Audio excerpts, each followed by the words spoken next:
Time now for This Week in Auto History. Mr. Mars has that. We always look forward to this segment. By the way. I learned some things, last week, and I picked up that's a a few things. change. I know. But this week, I learned a couple of things as well. Like this week, back in 1900, the Firestone Tire and Rubber Company was founded by Harvey Firestone. I remember that, yeah. I figured you were there at the ribbon cutting. I was. And then in 1926, they actually opened the world's largest rubber plantation over in Africa to supply them with rubber for their tires. Yeah. Which I never knew anything like. It was over 1 million acres.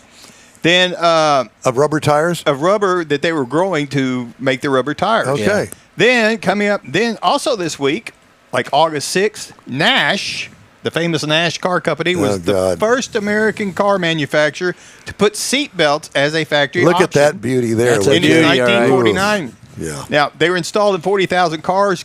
People didn't like them, so they had them removed. Then, in 1955, Ford started putting in seat belts as an option, but only 2% of the buyers wanted them, so they quit that. I think these people are vampires because they're sleeping during the day.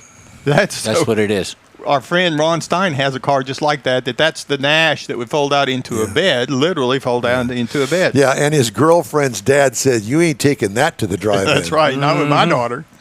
Also this week, 1968, the American Motors Company introduced the AMX. Now, this was the two-seater sports car that competed against the Corvette, which had an inch longer wheelbase but cost a little more money. Had a 390 engine in it on the option with a 4-speed manual transmission. They only produced it from 68 to 70 for some reason, and but it was a pretty hot little car, and it looked really good. And remember, it had no back seat. No, it was a back seat delete. Yep. And that's one of the things that they cut down on the weight on it.